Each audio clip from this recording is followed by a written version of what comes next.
we did was we took a laptop, pried off the top of it, and we made little red flags out of toothpicks, red cellophane, and we glued them to every part of the machine that represented intellectual property of another company. The irony of it is, at about 100 and some odd, we ran out of room for more flags. So we took this basically flag-draped laptop into his office and propped it on his desk and said, here's why we need the license. He got the point immediately, and we were then off to the races. Hello, I'm Bruce Berman, the host of Understanding IP Matters, a podcast series that looks at the impact of intellectual property rights on people and business. Season 3 spotlights such topics as artificial intelligence, IP licensing, and TikTok as a learning tool. Enjoy the episode. Today, Understanding IP Matters has the honor of presenting a very special guest, IP Hall of Famer Marshall Phelps. For those who may not know him, a little background. He has pioneered many of IP's most successful strategies. In the 1990s, as vice president of IP business and licensing at IBM, his group generated as much as $2 billion annually. Amazing for a company that in 1992 was a hairbreadth away from bankruptcy. Prior to IP, he was director of government relations for IBM and established the company's Asia-Pacific headquarters in Tokyo. In 2003, Marshall was personally recruited by Bill Gates to head Microsoft's IP business. Marshall was instrumental in the software maker's emergence as one of the most successful IP-focused businesses. He has taught IP strategy at business, law, or engineering schools at Cornell, USC, Duke, UC Berkeley, and in Japan. In 2006, he was elected to the initial class of the Intellectual Property Hall of Fame. Welcome, Marshall, and where are you speaking from this beautiful fall day? I am in Greenwich, Connecticut in my house, and it is beautiful. You're about 10 miles, 20 minutes from where I live in Westchester, so it's kind of ironic that we're that close. You retired from IBM in 2003 after 28 years and enormous success. What brought you out of a very active retirement? When I first left IBM, I was in the venture capital world for a couple of years. And this is actually a true story. I was committing one of the worst rules that you can break at a country club. I was playing golf when my cell phone rang. And it was Bill Gates. And he wanted me to come out to Redmond, Washington and meet with him and see if there's anything that I could do to perhaps help them break out of their situation and kind of join the rest of the world and use intellectual property to make that happen. He's hard to say no to. And so I got on an airplane and flew out there and we met. And it was obvious to me they were quite clueless on what to do with intellectual property. But what they were doing wasn't nearly enough. So it made sense for me to give it a shot. What was it like working with Gates? Bill Gates was terrific. He was a huge ally of doing all this stuff. His dad, who was then alive, who was a fine lawyer, understood this stuff immediately.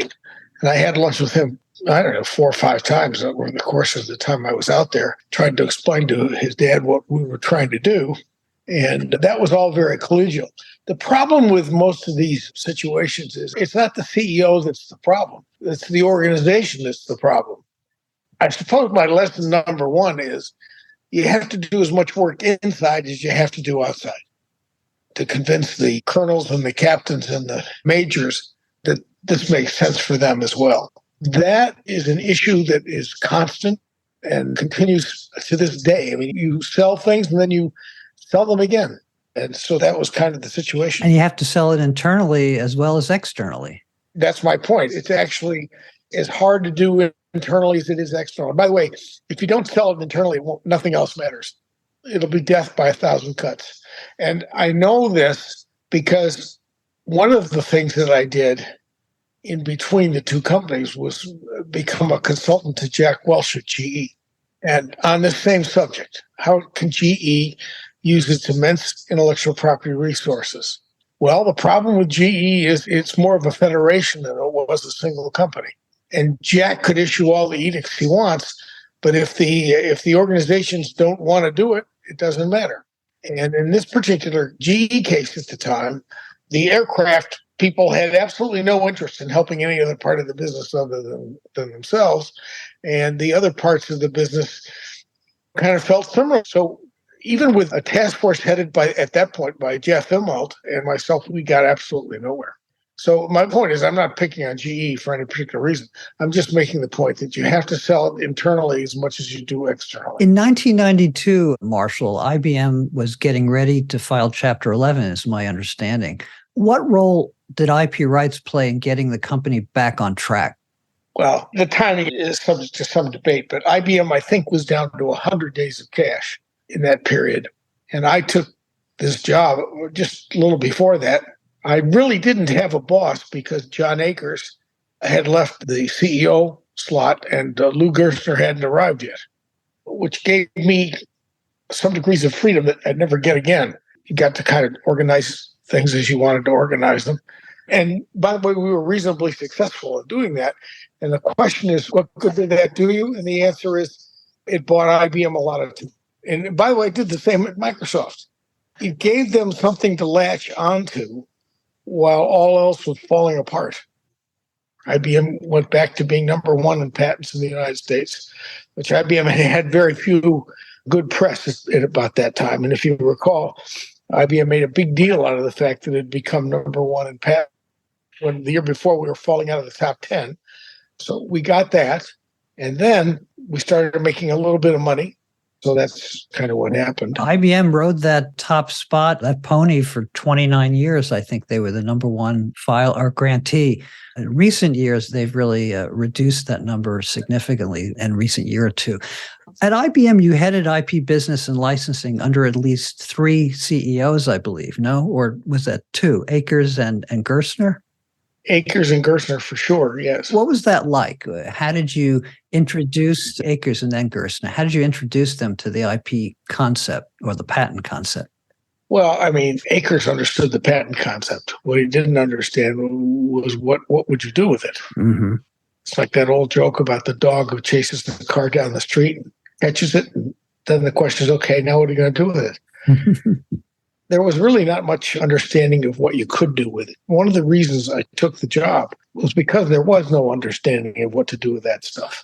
I learned that understanding, by the way, when I was in Japan, when I learned about the practical application of comparative advantage. And it occurred to me that software was IBM's comparative advantage in the industry. And we weren't taking advantage of it at all. In fact, other companies were basically stealing it and were struggling with what to do with that. So I took that job, and with John Akers' obvious concurrence, and started working on it. And then John retired, and we were CEO-less for, gosh, I can't tell you how many months, but a pretty good bit of time. And Lou Gerstner arrives, and on day 2, I believe, sends me an email and says, "What the hell do you think you're doing? You're licensing our intellectual property to our competitors." He said, "Come and see me immediately." Now, I have to explain something. Lou Gerstner came from Nestle's, which was a cookie manufacturer, and he got into a lawsuit over chocolate chip cookies, a patent lawsuit, which he lost. And they had to get out of the soft chocolate chip cookie business. So his view of what you do with patents is you stop people, and that was his view. I thought that was an unfortunate view, but that was his. So I was sitting around with Bart Eppenauer and a couple of guys one night saying, how the hell are we going to convince this guy in 38 seconds, which is about all he had, that he needed to license, because he needs to license as much as he needs to license other people. But what we did was we took a laptop. They look just like they do now, even back then, pried off the top of it, and we made little red flags out of toothpicks and red cellophane, and we glued them to every part of the machine that represented intellectual property of another company. The irony of it is, at about 100 and some odd, we ran out of room for more flags.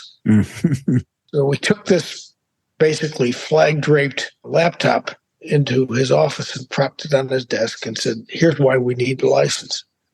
Not being stupid at all, he got the point immediately, and we were then off to the races.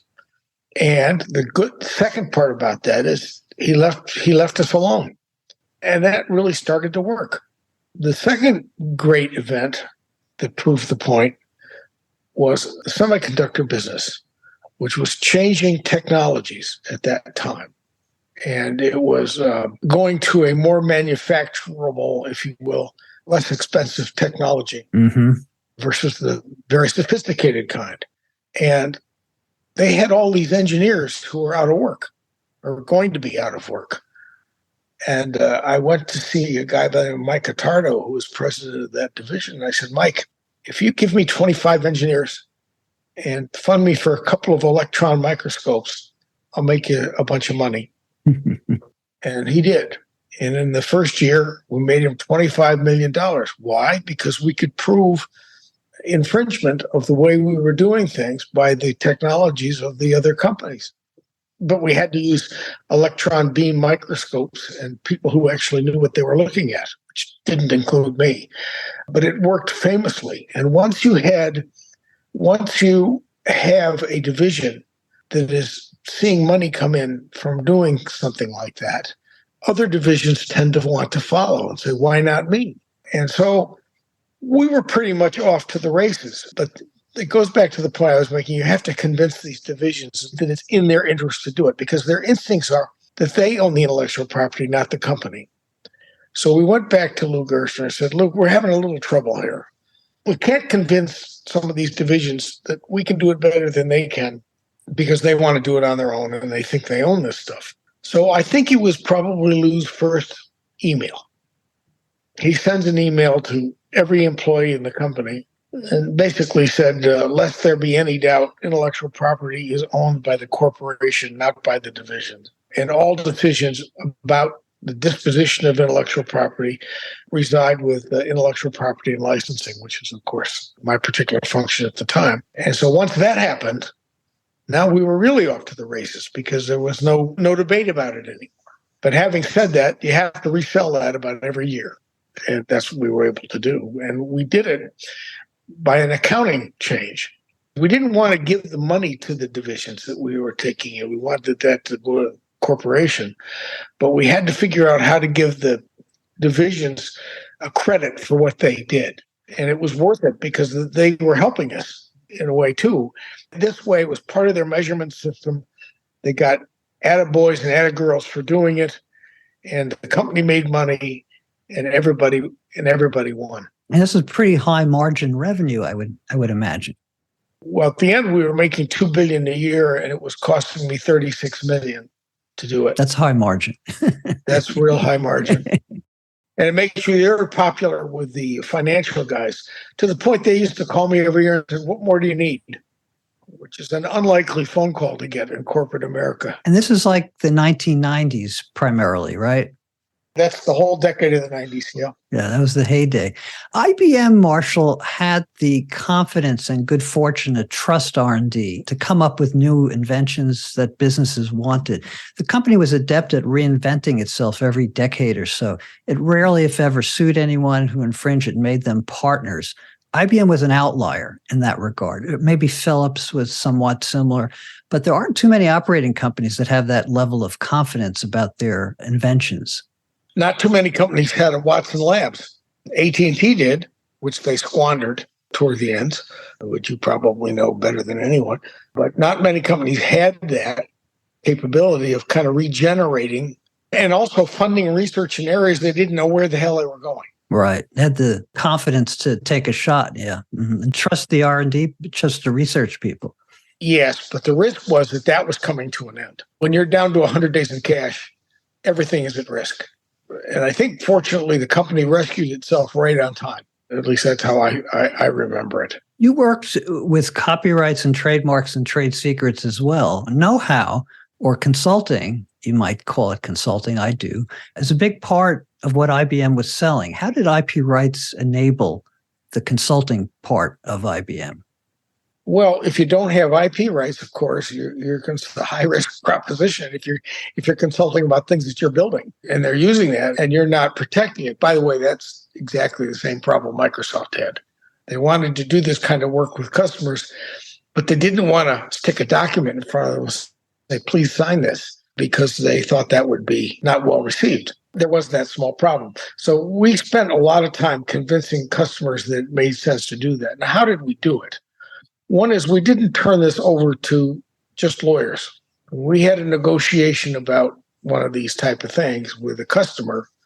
We took the researchers with us, and we'd stick the researchers up in front of a whiteboard or a blackboard and said, explain to them what you're working on and why this is important and what's going to come next, that kind of thing. And that's a much better sales call. That was the way we did it. We turned it into a real business proposition, not a legal one necessarily. Obviously, there's a legal component to it, but there was a business proposition to it as well.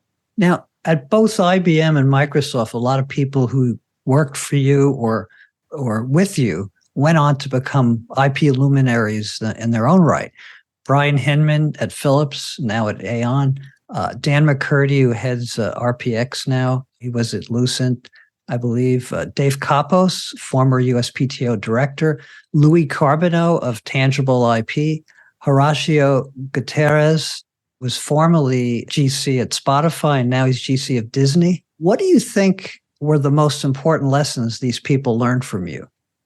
I think the most important lesson was probably the importance of making this a collaboration within the company first. Mm-hmm. I think that's the first thing. That I think legal departments have a tendency to be islands of themselves. And then they wonder why they don't have more influence in the company, if you will. Well, the reason is nobody knows them. I think that's the first lesson. So every one of those people that you mentioned was quite adept at working this process, talking to people and all that, getting in bed with finance people and say, here's why we're doing this, because every year the finance people changed and you get the same arguments, why are we doing this, that kind of stuff. That they learned that they had to do that first. That's true in every single case of the guys you mentioned. Patents today are, especially those that cover software and business methods and other inventions, are more uncertain and difficult to enforce than ever. Yes. What can businesses do to swing the pendulum back to a more 1990s-like environment? I think looking at the world from the prospect of enforcement only is too narrow. You have to convince the licensees they're doing this for their own good. That in a sense, you're doing their R&D for them. And all this is a cheaper way for them getting the product, if you will, than if they had to start from scratch and do it themselves and then run the risk of litigation or something down the road. It's really not that hard to convince people that, but that's a very hard lesson for people to learn that that's the way they should do it. The forces of nature are stacked against them, if you think about it. The legal department says, what the hell, will sue the bastards? The finance people say, well, let's close them down, that kind of thing. And if you say, no, I want them to have this and use it, provided a nice little loop back to us on how good the stuff is and all of that. And we'll learn from that too. And our only job is we have to stay one step ahead of them. Boy, that's a risky call to make for people. But if you've got a company like IBM or Microsoft, or there are any numbers of them today, like Adobe, for example, their GC, now EVP, was another guy who worked for me. But if you start from that lesson, people get it and it works. But you have to keep your foot on your own accelerator, or it won't work. Because they'll lose confidence. They'll say, Jesus, we go back to Lou Gerson's first letter to me. You're giving our stuff away. That's the way they would look at that. Seem to use IP for relationship building. They rarely, if ever, sued anyone. They made partners of people, small and large. That's basically the Microsoft model now. Now, why did Microsoft have to do it? Well, many of you of a certain age will remember that Microsoft wasn't very popular in the 90s and the first part of the 21st century. And they didn't have partners. They didn't have friends. They had, instead of an outward reaching thing, they had something called a NAP clause that they put in every single contract. What's a NAP clause? Non-assertion of patents. In other words, if you wanted Windows, you signed an agreement that said you won't assert any patents against Windows in the universe. So Fujitsu couldn't sue Hitachi for infringement, that kind of thing. Now, you multiply that times thousands of customers, which Microsoft had, and you've basically put a one-way restriction on the entire industry exercising intellectual property rights, whether they wanted to or not.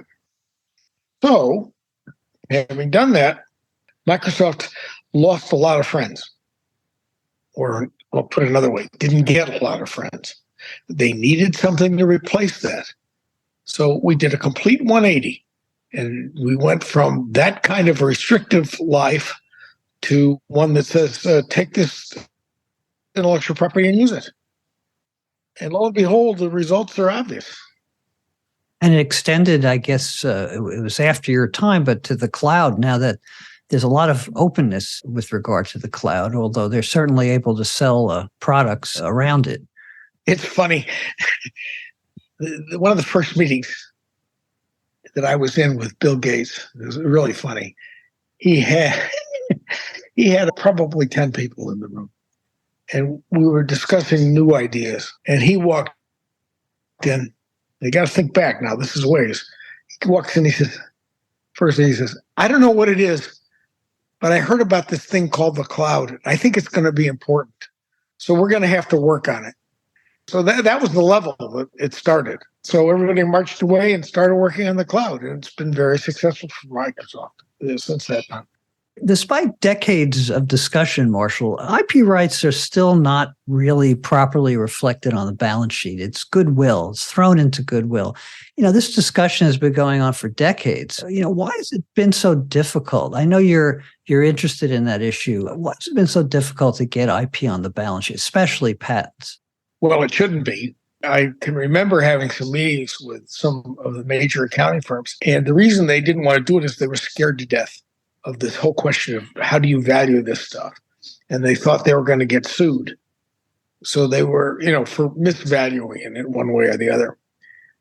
Either like Donald Trump because he overvalued buildings as the allegation is, or undervalued it. Either way you lose.